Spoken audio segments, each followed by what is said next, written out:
여러분 안녕하십니까? 오늘 흐리고 간간히 비가 오는 날씨로 많은 시민들은 집에서 휴식을 취했습니다.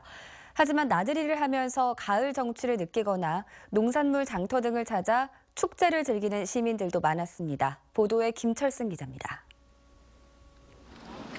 10만 폭이 국화가 만개해 형형색색의 자태를 뽐내고 짙은 향기를 뿜어냅니다. 다소 쌀쌀한 날씨 속에서도 나들이객들의 발길이 꾸준히 이어졌습니다. 가족, 연인, 친구들은 꽃길을 걸으며 웃음꽃을 피웠고 사진을 찍으며 추억을 만들었습니다. 날씨 흐려가지고 집에만 있으려고 했는데 이제 바람 쐬려고 여기 와보니까 국화꽃도 활짝 피어 있고 향기도 너무 좋고 좋은 추억이 될 것 같습니다. 결실의 계절, 농특산물 축제가 열린 곳에도 음악과 흥이 넘쳐났습니다. 정성 들여 키운 사과와 단감, 그리고 버섯 등 지역 특산물이 매장을 메웠고 싱싱한 농특산물을 싸게 구입하려는 시민들은 지갑을 열었습니다. 포항시가 철강도시라 그래서 잘 안 알려졌습니다, 농산물 육수등을. 그래서 이런 축제를 함으로 해서 도시민들한테 많이 알리려고. 생활 속 자전거가 거리로 몰려 나왔습니다. 참가자들은 힘차게 페달을 밟아 동네 한 바퀴 5.4km를 순식간에 돌았습니다. 여고생들의 힘찬 댄스는 추위를 싹 날려버렸습니다.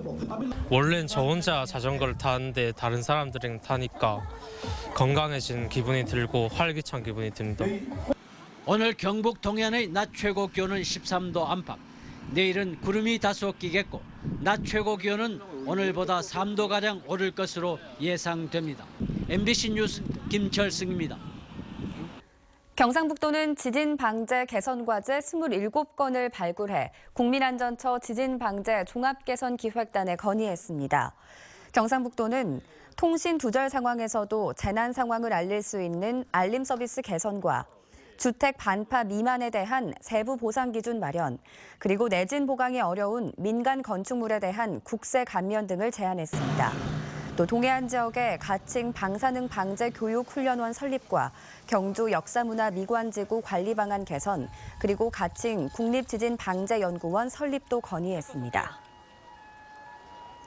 경주시는 지진 피해 문화재에 대한 긴급 보수 예산 19억 원이 확보됨에 따라 이달부터 본격적으로 보수 공사를 시작합니다. 대상은 불국사 다보탑과 열암곡 석불 좌상 등 국가지정 문화재와 도지정 문화재 59개소로 설계 승인과 공사 발주 절차를 이달부터 진행할 계획입니다. 또 2차 문화재 긴급 보수 대상 37개소에 대해서는 36억 원의 예산을 추가로 확보해 보수 공사에 착수할 예정입니다. 울진군은 건축 허가와 사용 승인에 관련한 현장 조사 검사와 확인 업무 대행 수수료를 군에서 부담하기로 했습니다. 그동안 건축물의 건축 허가와 사용 승인, 임시 사용 승인과 관련된 조사와 검사, 확인 업무는 건축주가 대행 수수료를 부담해왔습니다. 울진군은 규제 완화 차원에서 관련 조례를 개정하고 10월 말부터 시행에 들어갔다며 건축 경기 활성화에 도움이 되길 기대하고 있습니다. 포항 남울릉 박명재 국회의원의 가족사를 왜곡하고 명예를 훼손한 혐의로 전 포항시의원 A씨 등 4명에게 징역 1년 6개월이 구형됐습니다.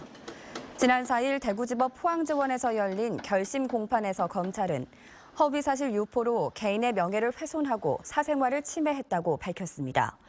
이들은 지난해 9월 SNS와 스마트폰을 통해 확인되지 않은 박 의원의 가족사를 유포한 혐의로 피소됐습니다.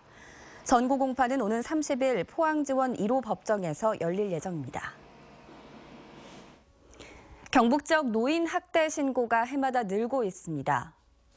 동북지방통계청에 따르면 지난해 경북의 노인 학대 신고 접수는 노인 인구 1000명당 1.9건으로 2008년 0.52건, 2010년 1.09건, 2012년 1.24건 등으로 증가 추세에 있습니다.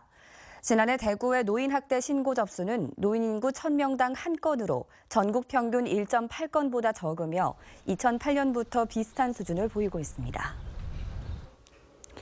경상북도는 내일부터 다음 달 2일까지 사이버 독도 홈페이지를 통해 신청을 받아 해외에 보낼 독도 영문 달력을 배부하기로 했습니다.